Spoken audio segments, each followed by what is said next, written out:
વિદ્યાર્થી મિત્રો, તક્ષશિલા વિદ્યાલય ઓનલાઈન એજ્યુકેશનમાં તમારું હાર્દિક સ્વાગત છે। ધોરણ 5 વિષય ગુજરાતી, તેમાં કાવ્ય કદર, તો એને આજે આપણે સમજૂતી મેળવવાની છે। તો અહીં કદર છે એના લેખક છે દોલત ભટ્ટ, અને અહીં આ એક લોકકથા છે। જે કદર છે એ લોકકથા છે, તો એના વિશે આપણે જોઈએ। પ્રસ્તુત લોકકથામાં કથાનાયક વાલા કેસરિયાની કોઈ પણ જાતની ઓળખાણ વગર મદદ કરવાની ભાવના અને ઉદારતા પ્રગટ થાય છે। કે અહીં કથાનાયક છે એટલે કે મુખ્ય છે એ કોણ છે? વાલો કેસરિયા। તો એ કેવો વ્યક્તિ છે? તો એવા દિલાવર વ્યક્તિ છે કે એ કોઈ પણ જાતની ઓળખાણ વગર એ પોતે બીજા વ્યક્તિ પ્રત્યેની મદદ કરવાની ભાવના અને ઉદારતા કેવી છે એ અહીં પ્રગટ થયેલી છે। રાઘોબા અમરેલીના સૂબા બન્યા પછી પોતાની આબરૂના રખેવાળને યાદ કરવાનું ભૂલતા નથી। તેમજ રાઘોબા છે તો એ પણ અમરેલીના સૂબા બને છે, છતાં પણ એ પોતાની જે આબરૂ છે, એની જે ઇજ્જત છે, એની જે સાચવણી કરનાર છે એને યાદ કરી અને એની પણ કદર કરવાનું ક્યારેય ભૂલતા નથી। આ વાત અહીં લોકકથાની શૈલીમાં રજૂ કરવામાં આવી છે। તો અહીં લોકકથા એટલે કે લોકો છે એના દ્વારા એ બનેલી એવી શૈલીમાં, જે લોકો સામાન્ય જે વાતચીત કરતા હોય તો એ શૈલીમાં અહીં રજૂઆત કરવામાં આવેલી છે। તો ચાલો જોઈએ। કર્ણુકી નદી આમ તો નાનકડી, હવે અહીં નદીનું નામ આપેલું છે કર્ણુકી, અને એ નદી કેવી છે કે નાની છે, એટલે કે એમાં વધારે પાણીનો પ્રવાહ હોય નહીં। પ્રવાહે પાતળો, પણ એનો કાંઠો 12 માસ લીલો કુંજાર રહેતો, અને એનો પ્રવાહ પણ કેવો છે? પાતળો, એટલે કે એમાં વધારે પાણી પણ છે નહીં, પરંતુ છતાંય એનો કાંઠો છે એ 12 માસ કેવો રહેતો? લીલો કુંજાર, એટલે કે કુંજાર એટલે થાય ઝાડ તેમજ વનરાજી છે એનાથી ઘટાદાર, એટલે કે એમાં પાણી ઓછું, પરંતુ એના બંને કાંઠે સરસ મજાના ઘણા બધા ઝાડ અને વનરાજી છે એ ઘટાદાર ત્યાં રહેલા। કર્ણુકીનો કાંઠો ચરી એના ટોપરા જેવા પાણી પી અને પશુઓ ગામમાં પાછા વળતા। હવે એ કર્ણુકી નદી છે એનો કાંઠો હતો એ કેવો? તો ત્યાં એ લીલો કુંજાર જેવો, એટલે કે ત્યાં ઝાડ અને વનરાજી ઘટાદાર, તો એ ચરી એટલે કે એનું ચરણ કરી અને એના ટોપરા જેવા પાણી પી અને પશુઓ ગામમાં પાછા વળતા, એટલે કે ગાય ભેંસ એ બધા જે પોતે ચરવા માટે સીમમાં જાય તો એ પોતે આ જે નદી છે કર્ણુકી, તો એના કાંઠે એ પોતે ચરે, અને પછી એનું જે પાણી છે એને અહીં કેવું કહેવામાં આવ્યું છે? ટોપરા જેવું, એટલે કે એવું મીઠું પાણી છે એ પી અને પશુઓ છે એ પાછા ગામમાં વળતા। આવી રૂપકડી કર્ણુકીના કાંઠે ગરણી ગામ આવેલું છે। હવે આ સરસ મજાની આવી રૂપકડી, તો આ રૂપકડી એટલે કે સુંદર એવી નદી છે, તો એ નદીના કાંઠે એક ગામ આવેલું છે। ગામનું નામ છે ગરણી। ગરણી ગામ તો ખોબા જેવડું, પણ એની રૂડપ ઉડીને આંખે વળગે એવી। હવે આ ગામ કેવું? તો ખોબા જેવડું, એટલે કે સાવ નાનકડું ગામ, પરંતુ એની રૂડપ એટલે કે એની સુંદરતા કેવી? કે ઉડીને આંખે વળગે એવી। ઉડીને આંખે વળગવું એટલે શું થાય? તો એ રૂઢિપ્રયોગ છે, અને એનો અર્થ એમ થાય કે તરત એ ધ્યાન પર આવી જાય એવું સરસ મજાનું સુંદર એ ગામ। ગામમાં વસનારા માણસો ઓલદોલ, અને એ ગામમાં વસનારા માણસો કેવા? ઓલદોલ, એટલે કે એકદમ દિલાવર।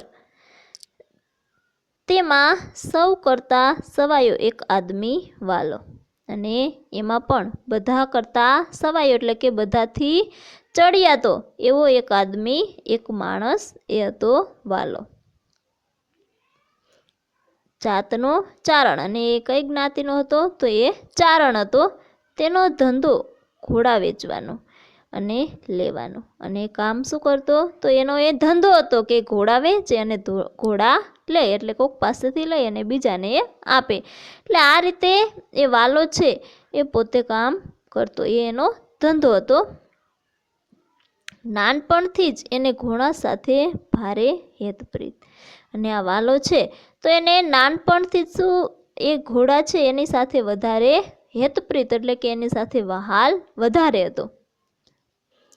અરબી, પંજાબી,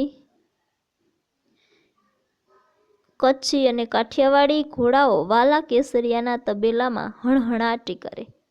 અને આ જે બધી જાતના કીધા કે અરબી, પંજાબી, કચ્છી અને કાઠિયાવાડી, તો આ બધા ઘોડાઓ છે એ જે આ વાલો કેસરીઓ છે તો એનો જે તબેલો હોય ઘોડા રાખવાનો હોય એને કહેવાય તબેલો. ત્યાં શું કરે? હણહણાટી કરે, એટલે કે એ જે બોલે એને કહેવાય હણહણાટ કર્યો. તો એ બધા ઘોડાઓ છે એ વાલા કેસરિયાના તબેલામાં એકદમ હણહણાટી કરતા રહે.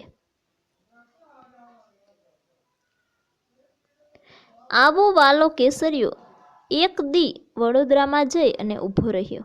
અને આવો આ વાલો કેસરીયો છે કે જે બધી જાતના અલગ અલગ જગ્યાએથી ઘોડા લાવી અને પોતાના તબેલામાં રાખે, તો એક વાલો કેસરીયો એક દિવસ છે, દી એટલે કે દિવસ, તો એક દિવસ એ વડોદરામાં જઈને ઊભો રહે છે.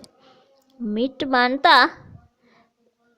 મંડાતા જ મન ઠરી જાય એવા ઘોડો જોઈ અને સૌ રાજી રાજી થઈ જતા. ને મીટ માંડવી એટલે કે તેના સામે નજર સ્થિર કરીને જોઈ રહેવું. તો નજર છે એ જોઈને સ્થિર થઈ જાય અને મન ઠરી જાય એટલે કે મનને સંતોષ થઈ જાય એવા ઘોડાને જોઈ અને બધા શું થઈ જતા? રાજી થઈ જતા. અને એવો ઘોડો કોની પાસે હોય? તો આ વાલા કેસરિયા પાસે, કે બધા લોકો એને એક જ નજરે જોઈ અને આમ સંતોષ થઈ જાય, ગમી જાય એવો ઘોડો એની પાસે હોય. અને એ જોઈ અને બધા રાજી થઈ જતા. 1000 રૂપિયાની વાંસળી કેડીએ બાંધી અને નીકળેલા કેસરિયાની વાંસળીમાંથી વાટ ખર્ચીમાં 500 તો વપરાઈ ગયા હોય. હવે આ વાલો કેસરીયો કેવો કે 1000 રૂપિયાની વાંસળી એટલે શું થાય કે જે સિક્કા છે એમાં સાચવી રાખવાની એક પટ્ટા જેવી કોથળી હોય કે એમાં પૈસા રાખે પહેલાંના સમયમાં, તો એને વાંસળી કહેતા.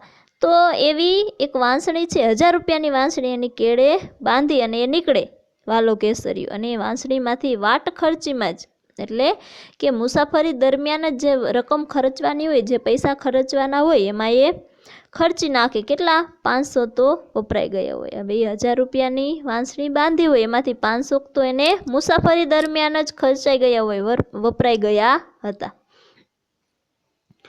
હવે એક પણ ઘોડો ખપતો નહોતો, એટલે કે એક પણ ઘોડો છે એ વેચાતો નહોતો. હવે 1000 લઈને નીકળો તો એમાં 500 તો એને રસ્તામાં જ વપરાઈ ગયા, છતાં પણ હજી ઘોડાનો વેપાર થયો હતો નહીં. એક પણ ઘોડો છે એ હજુ સુધી વહેંચાયો નહોતો. એની કિંમત સાંભળી અને સૌ પાછા વળી જતા. ઘોડો એટલો બધો સુંદર, પરંતુ એની કિંમત જ એટલી વાલા કેસરિયાને રાખેલી કે બધા એ સાંભળી અને શું થઈ જાય? પાછા વળી જતા. એટલે કોઈ એને ખરીદતું નહીં, મૂંઝાઈ જતા. એ કિંમત બધાને વધારે લાગતી.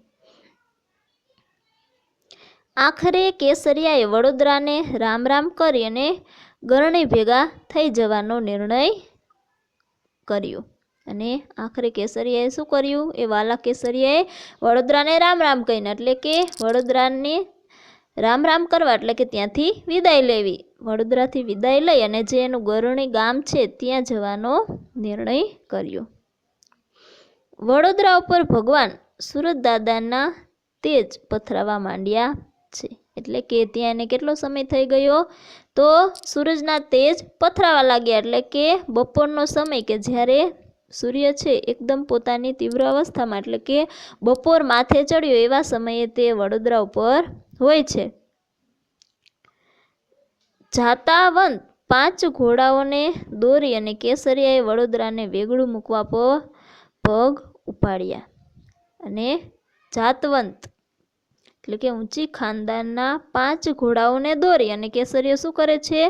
તો વડોદરાને વેગળું મૂકવું એટલે કે એનાથી અલગ થવા માટે પગ ઉપાડે છે. એટલે કે એની પાસે જે આ જાતવંત 5 ઘોડાઓ હતા એ દોરી અને કેસરીયો હવે વાલો કેસરિયા છે એ વડોદરા મૂકી અને હવે એ આગળ જાય છે. પોતે ગરણી ગામ છે ત્યાં જવા માટે પગ ઉપાડ્યા, એટલે કે ત્યાંથી રવાના થાય છે. પાણી પંથા ઘોડાઓ અને પાછા વગર અસવારના. પછી એની ચાલમાં પૂછવું શું? અને ઘોડા કેવા હતા? પાણીપંથા. એટલે પાણીપંથા એટલે શું થાય? તો કે પૂરના પાણીની ઝડપે જે દોડનાર ઘોડા હોય એને કહેવાય પાણીપંથા. એટલે કે કેવો રસ્તો કાપે, કેટલી ઝડપ એની, કે પાણીના પૂર જેટલી. તો એવા ઘોડા એની પાસે, અને એ પણ કેવા કે એના પર અસવાર નહીં, વગર અસવારના. એટલે કે 5 લઈને આવ્યો હતો તો પોતે તો એક પર જ બેસે અને બીજા 4 છે એમને અસવાર વગરના સાથે દોરે. તો એની ચાલમાં પૂછું છું એટલે કે એ એટલા તેજ હોય કે એને પછી આપણે કંઈ બોલવાનું જ આવે નહીં, એટલા જ તેજ ચાલે. કેસરિયાએ એક ઘોડા ઉપર રાંગ વાળી. અને કેસરીયો શું કરે છે? તો કે એક ઘોડા ઉપર રાંગ વાળવી એટલે કે સવારી કરી.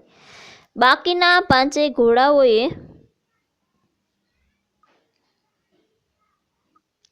ઘોડાઓ એની ફરતા થનગણતા ચાલવા માંડ્યા. અને બીજા 5 ઘોડા, એક ઉપર તે બેસે છે, બીજા 5 છે એ એની ઘોડાઓ છે એની ફરતા એટલે કે એની આસપાસ છે એ થનગણતા ચાલવા માંડ્યા. એટલે કે એકદમ એની સાથે મસ્તીમાં આગળ ચાલવા માંડે છે.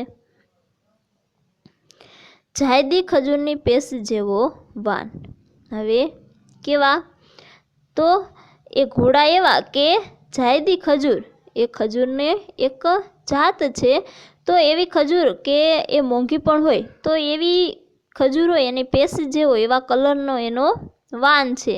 હાથ મૂકો તો લપસી જાય એવી સુવાળી ચમકતી ચામડી. કે એના પર હાથ મૂકો તો એ લપસી જાય એવી એ ઘોડાની સુવાળી ને ચમકતી ચામડી હોય. કાન સોરીને દોડીએ ચઢાવતા. હવે કાન સોરીને દોડીએ ચડાવતા. હવે એવા સરસ મજાના એ ઘોડા કે એને જોઈ અને સામેવાળા વ્યક્તિને તરત એ લઈ લેવાનું મન થાય. પરંતુ આ જે વાલા કેસરીય છે તો એની પાસે એ ઘોડા છે એની એટલી કિંમત કે ગમે તે હોય એ પછી એ પાછા પડી જાય, એની ખરીદવાની હિંમત થાય નહીં. અને કાન સોરીને દોડીએ ચડાવવું એટલે કે એ સતર્ક થઈ જાય. એવા સરસ મજાના એના ઉપર હાથ મૂકી તો લપસી જાય અને એને તો અડિયા ભેગા તો શું થઈ જાય? એ સતર્ક થઈ જાય. એવા સરસ મજાના એ ઘોડા.